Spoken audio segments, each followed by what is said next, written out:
Bab 18. Kamu yakin? Selagi kamu tak mengkhianatiku, aku yakin. Jangan biarkan aku berjuang sendiri, sayang. Karena itu menyakitkan. Tidak akan, Hani. Aku tak akan membiarkan kamu sendiri. Meskipun 1000 Sarah yang datang, aku tak akan goyah. Karena hanya kamu perempuan satu-satunya di hatiku. Dan hanya kamu perempuan yang berhasil membuatku menggila. Jawab Damian tersenyum menatap Adele. Adele memeringkan kepalanya di bahu Damian. Adele meringis tiba-tiba membuat Damian meminggirkan mobilnya. Kenapa sayang? Ada yang sakit? Tanya Damian khawatir saat Adele memegang perutnya. Tidak, sepertinya anak kita marah melihat papa dan mamanya bermesraan. Ucap Adele terkekeh-kecil sambil mengusap perutnya, pelan. Karena 2 baby mereka menendang di sana. Damian menarik pipi Adele gemas, dia pikir istrinya ini kesakitan. Sabar sayang, tunggu sampai di rumah, papa jenguk. Goda Damian mengecup perut Adele lembut, sedangkan Adele menunduk malu. Terkadang Adele masih sering merona saat digoda oleh suaminya ini.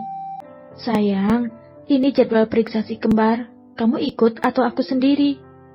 Tanya Adele pada Damian yang akan sedang bersiap pergi ke kantor. Tunggu aku pulang sayang, aku yang antar kamu ke dokter. Jawab Damian sambil merapikan pakaiannya. Sejak hamil besar Adele tidak lagi mengurus kantor, semua Damian yang handle. Damian tidak memperbolehkan Adele bekerja. Adele bangkit dari ranjang dengan tubuh besar dan polos, karena semalam Damian benar-benar mengunjungi anaknya. Pelan Dale, ujar Damian sedikit ngilu melihat Adele bangkit dengan tubuh yang super besar. Sayang, bisa nggak ya tubuhku kembali seperti semula setelah melahirkan nanti? Ujar Adele menatap dirinya di cermin. Sungguh besar. Dale, kembali atau tidaknya, aku tetap mencintaimu. Aku tak akan berpaling. Perjuanganmu hamil anak kita membuatku mengerti cara menghargai wanita. Ucap Damian mengecup pipi Adele sekilas. Sudah, cepat mandi, temani aku sarapan, jangan berpikir aneh-aneh lagi. Aku lelaki setia. Lanjut Damian mengusap rambut Adelia pelan. Dulu Haikal juga bilang seperti itu, tapi nyatanya dia tidak bisa menahan godaan pelakor di luar sana. Batin Adele. Setelah menemani suaminya sarapan, Adele mengantarkan Damian ke depan pintu. Lalu dia masuk kembali ke dalam rumah sejak kehamilannya. Semakin membesar, tubuh Adelia semakin sesak dan mudah lelah. Dia kembali berbaring tapi kali ini di depan televisi untuk menantikan acara kesukaannya. Sementara itu di sisi lain, Tan, kenapa harus mundur sebelum berperang? Aku yakin Om Damian masih menyimpan rasa untukmu. Pertahankan Tan, kamu bisa merebut Om Damian kembali.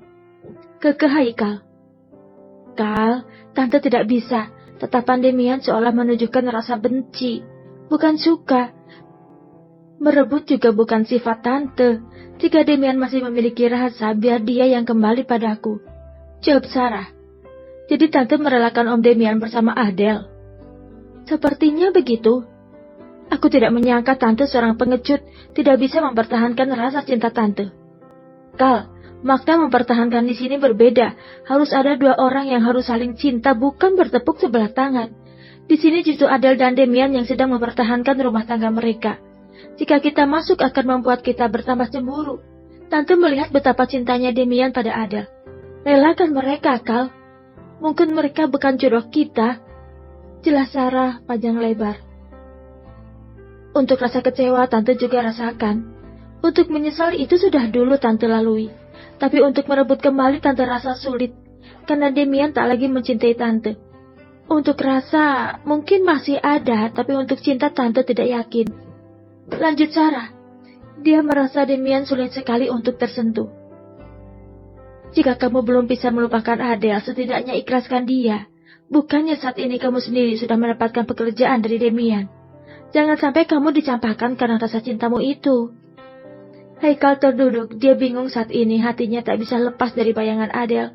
Tapi penyesalannya sangat besar. Benar kata orang, jika sudah hilang, baru terasa.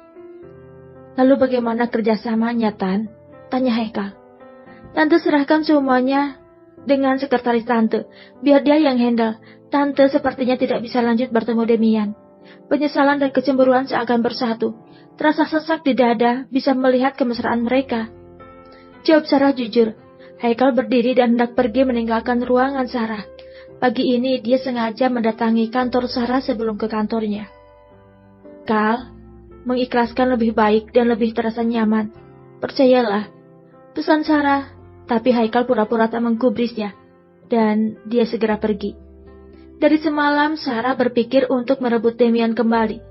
Tapi semua itu sirna dengan datangnya pesan dari Demian sendiri yang mengatakan memintanya menjauh karena dia dan Adele sudah bahagia. Tak ada lagi cinta untuk Adele, yang ada hanya perasaan biasa. Mereka akan segera memiliki anak. Demian tak ingin menghancurkan kebahagiaan keluarganya, hanya untuk mengejar perempuan seperti Sarah yang tak ada bandingan apa-apa dengan Adele. Kedengarannya lelaki itu memang setia, dan itu pun diakui Sarah. Kalau Demian memang setia, sehingga tidak akan mungkin dia masuk untuk mempermalukan dirinya sendiri. Haikal terduduk di meja kerjanya, tak ada gairah untuk bekerja hari ini, karena kepalanya terasa berdenyut. Masalah di rumah dan masalah kantor cukup menguras isi kepalanya.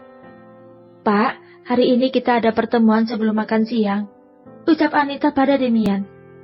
Baiklah, setelah makan siang kosongkan semua jadwalku, jawab Demian yang sama sekali tidak melirik pada Anita yang masih berdiam diri di hadapannya. Kenapa? Tanya Demian menegakkan kepalanya, melihat Anita yang tak bergerak. Pak, saya lihat Pak Haikal sedang tidak baik. Dari tadi dia mondar-mandir di dalam ruangannya, tanpa mau keluar dan pekerjaan pun tidak fokus. Aduh Anita, dia tahu kalau Haikal keponakan Demian, jadi dia perlu memberitahu. Haikal? Ujar Demian pelan. Iya Pak, saya rasa beliau sedang ada masalah. Nanti saya yang temui, silakan keluar, ucap Demian dan diangguki Anita pelan. Kenapa lagi dia? Batin Demian. Demian segera melangkahkan kakinya untuk keluar dari ruangan menuju ruangan Haikal. Memang benar lelaki itu terlihat gelisah di dalam ruangannya, karena terlihat dari kaca jendela ruangan itu dari luar. Demian melangkah pelan dan memperhatikan Haikal. Kenapa? Tanya Demian mendekat pada keponakannya ini. Hati Demian sebenarnya kasihan melihat Haikal. Tapi mau bagaimana lagi, Haikal yang mencapakan Adele, bukan dirinya yang merebut. Om, ujar Haikal sedikit kaku. Demian duduk dan diikuti Haikal. Apa yang membuatmu begini, Kal? Tanya Demian. Kali ini dia akan mengajak Haikal berbicara dari hati ke hati. Sebagai seorang paman, bukan saingan. Om, aku menyesal. Mencapakan Adele? Dan juga menyesal sudah menyakitinya, jawab Haikal. Bukan karena harta? Tanya Demian, tapi Haikal tak menjawab. Kal, harta itu milik Adele, murni peninggalan orang tuanya, dan kamu bekerja selama ini juga sudah kamu nikmati bersama Karin dan anak kalian. Tidak adil jika saat bercerai pun kamu minta bagian, karena selama menikah kamu sudah berkhianat dan menyakitinya. Jelas Demian. Kal, bijaklah dalam bertindak. Adele tidak bersalah. Dalam pernikahan kalian dia korban keegoisan kamu dan mamamu. Kini nikmati hidup bersama Karin. Kalian sudah punya anak. Sayangi Satria mulai lagi dari awal.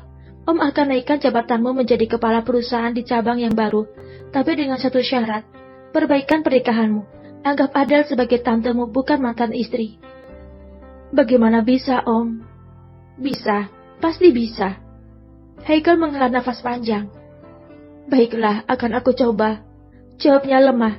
Demian menepuk pundak Haikal pelan lalu pergi.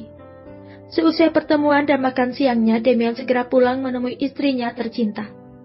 Sudah siap? Tanya Demian mendekat dan mencium kening Adele. Aku ambil tas sebentar sayang, jawab Adele. Berjalan ke arah lemari tasnya, Adele meraih tas berwarna kuning senada dengan dressnya membuat bumil cantik ini terlihat elegan. Adele selalu berpenampilan menarik, sesekali saat hamil tua. Demian menuntun sang istri berjalan pelan karena memang Adele sudah kesulitan membawa perut besarnya. Del, aku sudah mencari pengasuh untuk anak kita nanti. Mulai bulan depan dia akan bekerja. Tapi anak kita belum ada sayang. Biar dia membantumu dulu Del, agar nanti saat ini kita lahir dia sudah terbiasa bekerja, jawab Demian. Adele tak bisa berkomentar lagi. Dia juga tahu apa yang dilakukan suaminya ini murni karena menyayanginya. Demian tak ingin Adele kesusahan. Sementara itu di sisi lain, Demian sudah berbicara dengan Papa. Apa kamu mau hidup terus begini, Kal, makin terpuruk? Ucap Pak Heru. Pak, aku merasa Karin tak cocok untukku. Jawab Haikal. Jika tidak cocok, lepaskan dia. Biarkan dia hidup dengan caranya sendiri. Bagaimana Satria, Pak? Tanya Haikal. Jika kau ingin mengurusnya, ambil Satria. Papa rasa sudah cukup waktu bermain-main Kal. Kamu sudah tua, hiduplah layaknya orang tua. Kamu butuh anak untuk mengurusmu kelak. Sekolahkan Satria dengan baik, didik dia dengan pendidikan yang bagus. Nasihat Pak Heru. Jangan ganggu lagi Omu, Demian. Dia sudah berusaha tetap menjaga hubungan keluarga kita agar tidak terpecah. Demian orang baik, tak ada sedikit pun dendam di hatinya. Bahkan berkali-kali mamamu berbicara ketus, tapi dia terus sudah berusaha membantumu. Kini saatnya kamu bangkit, Kal. Masih banyak orang yang peduli pada kamu. Hilangkan sifat iri di hatimu itu. Lanjut Pak Heru. Haikal menitikkan air mata. Baru kali ini terasa sangat menyentuh ucapan papanya. Dia pun juga merasa tak ada kesusahannya, harus menerus mengejar Adel yang sudah bahagia. Karena ini memang salahnya dulu mencapakan Adel tanpa rasa iba. Ini kan maumu? Oke, mulai sekarang aku talak kau, Karin. Mulai detik ini kau bukan lagi tanggung jawabku. Kau boleh pergi meninggalkan rumah ini. Kita hanya menikah siri, jadi tak ada yang perlu diurus di pengadilan. Kau boleh keluar membawa ibumu. Satria biarkan tetap di sini. Ucap Haikal menarik nafas yang panjang. Haikal merasa sudah mempertahankan rumah tangganya. Tapi Karin semakin menjadi-jadi. Tak ada air mata dan tak ada penyesalan dalam diri Karin. Justru dia lega karena bisa terbebas dari Haikal, yang sekarang lebih sering main tangan dengannya. Pak Heru mendengar semua ucapan Haikal. Mungkin memang ini jalan terbaik untuk rumah tangga anaknya ini. Untuk Satria adalah cucunya, jadi dia juga ikut bertanggung jawab atas diri Satria. Karin segera mengemasi barang-barangnya dari kamar Haikal. Dia sudah lama ingin pergi tapi masih terhalang Satria.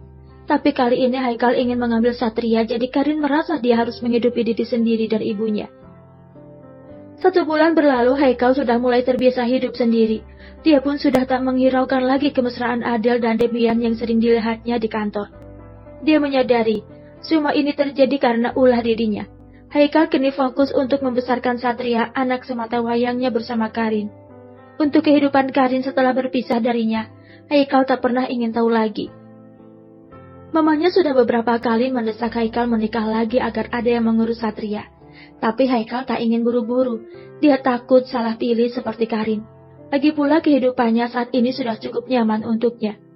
Untuk Satria, Pak Heru yang menjaganya. Demian juga sering mengirimkan uang untuk Pak Heru. Dan Satria, bagaimanapun juga Demian tak akan melupakan kakaknya itu. Apalagi Satria juga cucunya. Hari ini dokter sudah menjadwalkan operasi Adel. Karena kista yang diderita Adel kembali membesar, jadi dokter menyarankan dioperasi segera agar bisa menyelamatkan anak mereka. Sepertinya kami harus melakukan operasi pengangkatan rahim Ibu Adel, Pak. Seperti yang sudah dijelaskan kemarin dengan segala resikonya saat itu. Ibu Adel hamil karena kista yang tumbuh di dinding rahim sangat membahayakan mereka. Jelas sang dokter. Lakukan yang terbaik untuk istri dan anak saya, Dok. Saya mau mereka semua dalam keadaan sehat. Jawab Demian dengan wajah khawatir. Insya Allah kami akan berikan yang terbaik, Pak. Bantu doanya. Demian mencium kening Adel berkali-kali. Dia memberikan kekuatan pada istrinya ini, agar bisa kuat menjalani operasi sesar dan pengangkatan rahim Adel. Awalnya Adel menolak untuk diangkat rahimnya, karena dia takut Demian ingin memiliki anak lagi. Tapi Demian meyakinkan Adel kalau 2 anak saja cukup untuknya. Dan Adel harus benar-benar sembuh agar bisa merawat dan membesarkan anak-anak mereka bersama. Selamatkan anak saya, Dok. Ucap Adel pelan. Dia tahu tubuhnya saat ini sudah semakin melemah. Dokter tersenyum kecil, melihat Demian yang terus menggenggam tangan Adel. Kasih sayang lelaki ini cukup besar pada istrinya. Demian menggelengkan kepalanya, mendengar ucapan Adel. Bagaimana mereka bisa hidup jika tanpa Adel nantinya? Sudah pasti dunia Demian akan berubah 180 derajat. Ibu tenang ya, rileks, jangan berpikir macam-macam. Semuanya kita serahkan pada yang di atas. Ibu cukup berdoa. Ucap sang dokter saat Adel sudah berada di kamar operasi. Demian duduk di depan ruang operasi. Hatinya saat ini gelisah. Dia berharap semoga semua baik-baik saja. Bagaimana Karin? Tanya Pak Heru saat melihat Haikal masuk ke ruangan mamanya. Sepertinya dia masih syok, Pak.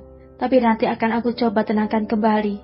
Coba Haikal dan diangguki Pak Heru. Ma, hari ini Mama sudah bisa pulang ke rumah. Nanti semua keperluan Mama aku yang belikan.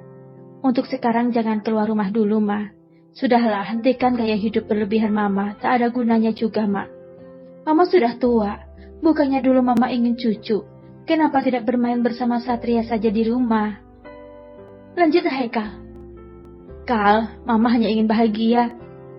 Banyak cara lain yang bisa dicari selain belanja yang tak ada manfaatnya itu, Ma. Mama masih bisa mencari kesibukan lain. Berkebun akan lebih bermanfaat. Kalau Mama tidak ada lagi, siapa yang akan memakai semuanya? Kamu anak durhaka, menyumpahi Mama sendiri untuk mati. Ketus Bu Fatma. Bukan begitu, Ma.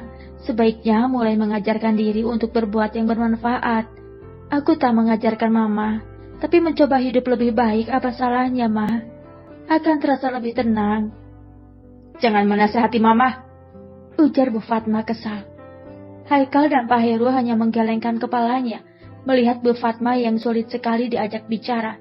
Dia selalu kekeh dengan sikap keras kepalanya itu. Bersambung.